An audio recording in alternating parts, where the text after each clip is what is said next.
Some very interesting new polling about the filibuster, and in particular, the view of the filibuster in the swing state of Arizona, represented by one Mark Kelly and also one Kyrsten Sinema, who you may recall has been in the news recently. Would you look at that? 61% of Arizonans said that they would prefer passing major legislation versus preserving the archaic mechanism of the filibuster. Those who say that they prefer to maintain the filibuster, only 26% who think it's more important to preserve traditional Senate procedures and rules like the filibuster. I wonder, Saagar, how they feel, though, about using the Senate parliamentarian as justification for keeping for prohibiting a minimum wage hike. Of course, all of these things, look, this is relevant because Kyrsten Sinema, number one, was against the minimum wage in the most obnoxious way possible. She also is against getting rid of the filibuster. And the patina, the fig leaf that she and Manchin and others always uses, well, this is what my state wants. You got to understand, I represent this conservative-leaning state, and so I got to represent my constituents. You are not representing your constituents. You're representing your own interest to not have to take any difficult votes. That's what this is really all about. And you're pretending your population feels much different about it than they actually feel. Again, only 26% of likely voters in Arizona agree with you, Kyrsten Sinema, on this. Yeah, look, everybody needs to understand this. It's not that they care about the filibuster. It's that Kyrsten Sinema and Joe Manchin don't want to vote on the Equality Act, on third trimester abortion. On the economic side, they don't want to vote on the PRO Act. They don't want to vote on H.R. 1. They don't want to vote. There's a myriad of different things that they absolutely do not want to vote on. That they don't want to be the swing deciding vote on. Oh, and the same thing is on the Republican side. You think any Republican side wants to nuke the filibuster and then actually have to deliver on abortion or any of these things? Because they would get crucified if they voted against it. And frankly, they would activate the left if they voted for it. They love the current situation. I mean, we've talked about this many times. Why do you think they care so much about the Supreme Court? They punt and want to get all of the most important things that they're supposed to do and throw it over to the Supreme Court so that they don't have to take any difficult votes, that they can stop the Senate from doing absolutely everything. Some of the most contentious issues in our history were all hammered out on the Senate floor.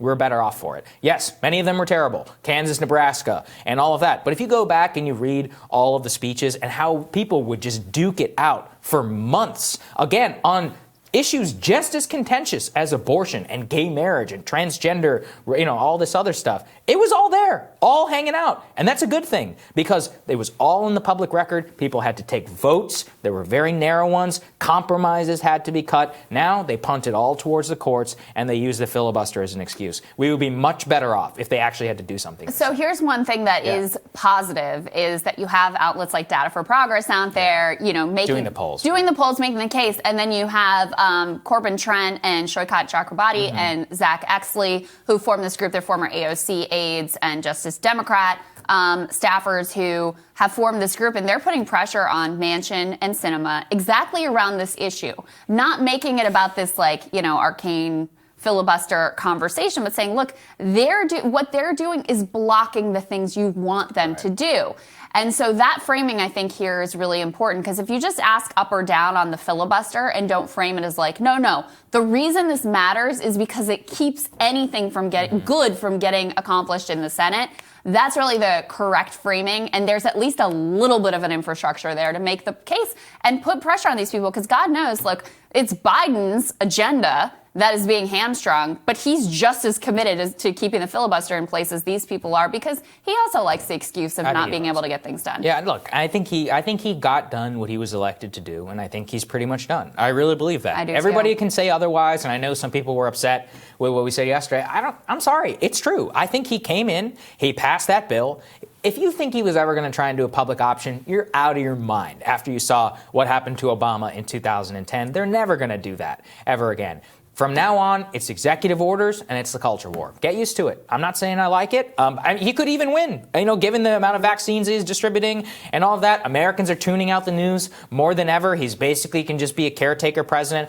All he focuses on are supermajority issues like vaccines and like economic checks. And there's a lot of other stuff that will bubble underneath the surface. But what did we see under Trump in 2017 and 2018 when the economy was hot? People will forgive. People will forgive a lot. And I think it's going to be hotter than ever under Biden. And I truly believe that will probably be the very last piece of major legislation that passes under the Biden presidency. They can prove me wrong, but doing another round through reconciliation, especially whenever Manchin and Sinema, when the economy is doing good, they're not going to spend any more money. This is what they said in 2009. Manchin's already ruled out. Yeah, he's done. Doing something else through reconciliation, even though he claims to support a large infrastructure package. No. He's ruled out doing it with no Republicans. Well, you're not going to get Republicans. It's not going to happen. So listen, I hope that we're wrong. I would like to be wrong. I just don't see any other way. But tell me what's the path. And that's the thing is like when I press people who, whoever we have on the show is like, no, they're going to get this and that done. It's like, okay, but what's the path? And there's really no answer there.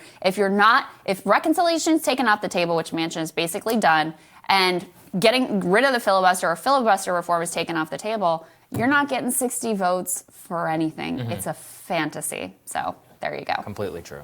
Tomorrow on Rising, Andrew Feldman and Emily Jashinsky. Maybe I'll ask Feldman how they're going to get things done. Have that conversation. They're going to join us for a panel. We also have former mayor of Stockton, California, founder of Mayors for a Guaranteed Income. He's going to talk about some UBI successes across the nation. Really interesting. And staff writer for The Atlantic, Derek Thompson, is going to join us as well. Great friend of the show. Remember to hit the subscribe button. You don't miss any of our videos. Don't forget to like and share as well. And we will see you all tomorrow. Have a good one, guys.